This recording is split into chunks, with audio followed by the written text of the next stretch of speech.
आज अगर आप इंडिया का आईटी का बजट देखें तो वो हमारे टोटल बजट से भी ज़्यादा है। आज आप इंडिया की जो डेवलपमेंट्स देखें, इंडिया जो है वो तरक्की के एशियाई टाइगर बनने की कोशिश में मसरूफ़ लेकिन है। इतना मैं दिल से ये बात कह सकता हूँ कि जितना इधर हमारे साथ हो रहा है ना, कि मतलब ना को बोलने की इतनी आज़ादी वहाँ पे ज़्यादा है, वहाँ पे फ्रीडम ऑफ स्पीच है, ठीक है। इधर तो वो तो चलो हिंदू मुस्लिम का मसला है ना, इधर हमें मुसलमानों का अपना ही मुल्क है और अपने हुक्मरान हमें इतना खुल के बोलने नहीं देते। बोलेंगे तो पर्चे कट जाएंगे उठा के। चेयरमैन तहरीक इंसाफ इमरान खान ने कहा है कि साजिश के तहत आने वाली हुकूमत को तस्लीम कर लिया तो हम में और भेड़ बकरियों में कोई फर्क नहीं। प्यारे दोस्तों, जैसा कि आप देख सकते हो कि एक पाकिस्तानी को कहते हुए कि इंडियन इकोनॉमी बहुत बड़ी है, और सेकंड वीडियो में आप देख सकते हो कि इंडिया में फ्रीडम ऑफ एक्सप्रेशन पाकिस्तान से कहीं ज़्यादा है, और इमरान खान की रैली के तो मज़े ही अलग होते हैं। तो चलो देखते हैं पूरा वीडियो। मसरूफ़ है इंडिया इस चीज़ को, अपनी इकोनॉमी को स्ट्रांग कर रहा है। जितनी उनकी अक्सर हमने आईटी इमरान की खान साहब को इंडिया की फॉरेन पॉलिसी और इंडिया के प्राइम मिनिस्टर नरेंद्र मोदी की तारीफ करते हुए सुना है, और अब हमारे फॉरेन मिनिस्टर बिलावल भुट्टो जरदारी ने भी इस बात का इतराफ़ किया है कि जब से नरेंद्र मोदी ने भारत की हुकूमत संभाली है, भारत में बहुत ज़्यादा तब्दीली आई है, भारत ने बहुत तरक्की की है। क्या कहेंगे आप? सबसे पहले हम बात करते हैं इमरान खान साहब की, जिन्होंने उनकी तारीफ़ की। अक्सर औकात वो इंडिया के मिसाले भी देते रहे हैं। बेसिकली वो लोग इंडिया की पॉलिसीज की मिसालें देते रहे हैं। आईटी का बजट देखें तो वो हमारे टोटल बजट से भी ज़्यादा है। आज आप इंडिया की जो डेवलपमेंट्स देखें, इंडिया जो है वो तरक्की के एशियाई टाइगर बनने की कोशिश में मसरूफ़ है। रेवेन्यू आईटी से मिले। अच्छा, बिलावल भुट्टो जरदारी ने अभी जो स्टेटमेंट दी है, जिन्होंने इतराफ़ किया है कि इंडिया की इकॉनमी को बेहतर करने में, इंडिया को तब्दील करने में उनके प्राइम मिनिस्टर नरेंद्र मोदी का बहुत बड़ा हाथ है, आप इस पर क्या कहेंगे? हाँ जी, नरेंद्र मोदी का तो बहुत बड़ा हाथ है। नरेंद्र मोदी साहब जो है वो बगैर वीज़े के कई ऐवान के इक़्तिदारों में घूम के गए हैं। पाकिस्तान में आंबों के तोहफे ले के गए हैं, साड़ियाँ ले के गए हैं, और शिमले पहन के जो है वो मुबारकबादें वसूल करते रहे हैं। नरेंद्र मोदी देखें, अगर आप इकानमी की बात करें तो इस चीज़ को कोई बंदा डिनाई नहीं कर सकता। नरेंद्र मोदी को आपसे ला के इतलाफ़ हों, लेकिन नरेंद्र मोदी ने अपनी इकानमी पे किसी के साथ कंप्रोमाइज़ नहीं किया। अपने मुल्क की सालमियत के लिए खड़ा रहे। उसने 370 ला के फिर भी वो खड़ा रहे। लेकिन अगर दूसरी तरफ हम बात करें, जो आजकल हम पे इक़्तिदार जो काबिज़ हैं, आपने वो ऑडियो नहीं सुनी जो मरियम बीबी की ऑडियो थी कि हम इंडिया से जो है वो पावर प्लांट मंगवा दें। आर्मी पर्सनस थे, फर्दर जो हमारे प्राइम मिनिस्टर थे। जिस मुल्क में जो है वो किसी की नानी को, किसी की दादी को राज़ी करने के लिए स्टेट पुलिस बनाए, उस मुल्क ने इकानमी में क्या करना है? बिलावल साहब को मिसाल देने से पहले शर्म से डूब पड़ना चाहिए इंडिया के अंदर। अगर वही जो पैसा जो है वो जो एवन फील्ड्स में बैठे हुए हैं वो पाकिस्तान में इन्वेस्ट करें, हज़ारों जॉब्स आएंगी, पाकिस्तान की में सरमायाकारी होगी, पाकिस्तान की मैशियत बेहतर होगी। लेकिन सबसे पहले ये बात होती है, आप किसी की तारीफ़ करके या किसी के बारे में स्टेटमेंट दे के मामला तो आगे चला लेते हैं, लेकिन ये बताएं कि आपने किया क्या, आपने गिरेबान में जाके। अच्छा, मजीद उन्होंने ये भी कहा कि नरेंद्र मोदी की हुकूमत ने ये बात वाजिया कर दी है कि जब तक इस्लामाबाद दहशतगर्दी के खिलाफ कार्रवाई नहीं करता, तब तक हिंदुस्तान और पाकिस्तान के आपस में बातचीत नहीं हो सकती। हिंदुस्तान पाकिस्तान से बातचीत नहीं करेगा। आप इस पर क्या कहेंगे? देखिए, मैं बिलावल साहब को पहले तो ये स्टेटमेंट देनी ही नहीं थी चाहिए। मुझे बताएं, राव अनवर कौन था? राव अनवर वो शख्स था जो जरदारी साहब ने पाला हुआ था। पख्तून के किलर ये जो है मावरा अदालत कत्ल करवाते थे उनके थ्रू। सारी दहशतगर्दी की जड़ें तो यहूद हैं। दहशतगर्दी राना सनाउल्लाह जो 25 मई को इधर हुआ है पाकिस्तान में, क्या ऐसा किसी स्टेट में होता है, किसी डेमोक्रेटिक स्टेट में होता है इस तरह का जो 25 मई में हुआ है? सबसे पहले ये रियासती दहशतगर्दी ख़त्म करें। जो एक दहशतगर्द बिठाया हुआ है इन्होंने इंटीरियर मिनिस्टर, उसको उतारें बिलावल साहब। उसके अलावा आवाज़ उठाएं। आप जाएं यूएनओ में, लोग आपसे पूछेंगे कि आपके अपने मुल्क के मिनिस्टर्स जो हैं वो दहशतगर्द हैं। सिर्फ ये पाकिस्तान में नवाज दहशतगर्दी, शहबाज दहशतगर्दी और जरदारी दहशतगर्दी ख़त्म कर दें, पाकिस्तान पूरा अमन मुल्क है। आप इस चीज़ को मानते हैं कि नरेंद्र मोदी ने अपने मुल्क की इकॉनमी को यहाँ से यहाँ पर लाया है? जब नरेंद्र मोदी आए तो उन्होंने सबसे पहले मेक इन इंडिया जो है वो लॉन्च किया, जिसका मकसद ये था कि इन्वेस्टर को इंडिया में लाया जाए, यहाँ पर इंडिया में कारोबार लाया जाए, रोज़गार के मौके बढ़े। और आज देखें, 8 साल हो गए हैं मेक इन इंडिया को और नरेंद्र मोदी की हुकूमत को, और मेरा ख्याल है कि मेक इन इंडिया उनका बेहतरीन प्रोजेक्ट रहा है जिसने इंडिया की इकॉनमी को बूस्ट दिया है। नो डाउट नरेंद्र मोदी ने इकॉनमी पे किसी भी सूरत हाल में कंप्रोमाइज़ नहीं किया। ना उसने ताकतवर हलकों के साथ कोई कंप्रोमाइज़ किया, ना इंटरनेशनल हलकों के साथ, किसी बंदे के साथ कोई कंप्रोमाइज़ नहीं किया। अगर उसे रशिया से सस्ता पेट्रोल मिल रहा है वो रशिया चला गया, अगर उससे चाइना के साथ कोई चीज़ सस्ती मिल गई वो चाइना चला गया। उसने किसी किस्म का कोई दबाव नहीं लिया, उसने अपनी इकोनॉमी पे कंप्रोमाइज़ कतन भी नहीं किया। आपका नाम? इधर आ जाए। आपका नाम क्या है? अली अहमद। क्या करते हैं? जॉब करता है। जॉब करते हैं, स्टडी भी करते हैं, जॉब भी करते हैं, अच्छी बात है, या कोई एक चीज़ करते हैं? दोनों ही अच्छा, जी। मुझे ये बताएं, आप पहले भी वीडियो में आ चुके हैं शायद आप? मैं कि 4 दिन पहले, अच्छा, 2-4। कैमरामैन बता रहे हैं। चलें खैर, उनको याद है। आप बोलना चाहेंगे? जी जी ज़रूर। ठीक है, मुझे सबसे पहले ये वीडियो देखें और इसके ऊपर आपने, ये इंडिया से मुझे वीडियो भेजी गई है, बल्कि सोशल मीडिया पे ये वायरल है वीडियो, और इसके ऊपर मैं पाकिस्तानियों के रिएक्शन ले रहा हूँ।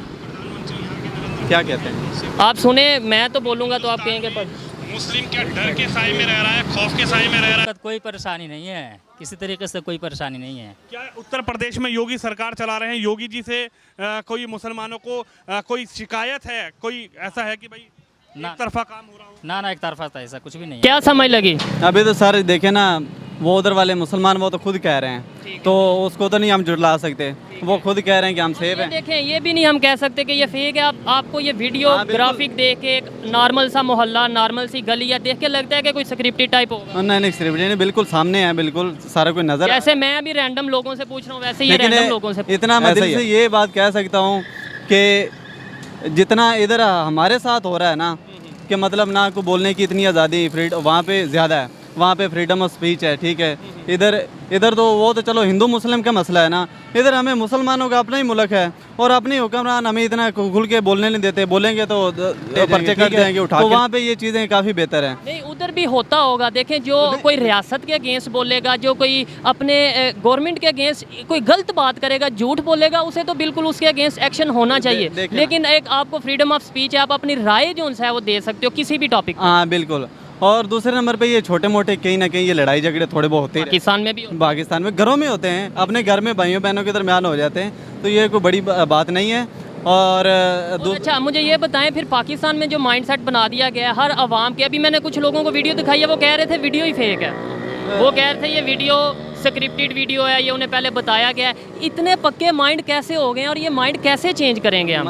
और देखें, इससे हम जो भी सोचें उन्हें फ़र्क नहीं पड़ता, उल्टा हम ही अपने ऊपर टेंशनें ले रहे हैं कि हमारा उनके साथ क्या है। मतलब ठीक है, एक प्यार है, मोहब्बत है, इंसानियत का रिश्ता है, मुसलमान का रिश्ता है। हमारे हमसाए हैं, हमसे ज़्यादा उधर मुसलमान रहते हैं, हमारे भाई हैं, हम उनकी रिस्पेक्ट करते हैं और बड़े हिंदू पॉजिटिव भी हैं उधर।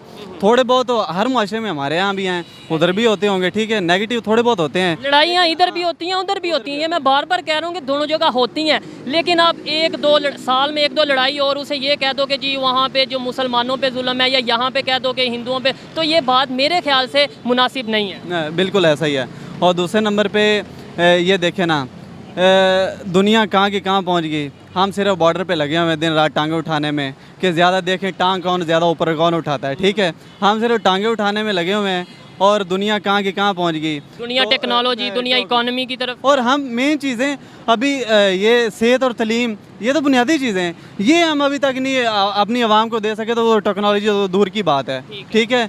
दूसरे नंबर पे मेन मसला हमारा और इंडिया का आ जाता है कश्मीर का, ठीक है। कश्मीर का मेरे दोनों आवाम से, दोनों मुल्कों और दोनों मुल्कों की आवाम से और गवर्नमेंट से ये अपील है कि इस बात को ज़रा समझने की कोशिश करें कि दुनिया हमारे साथ बिज़नेस कर रही है।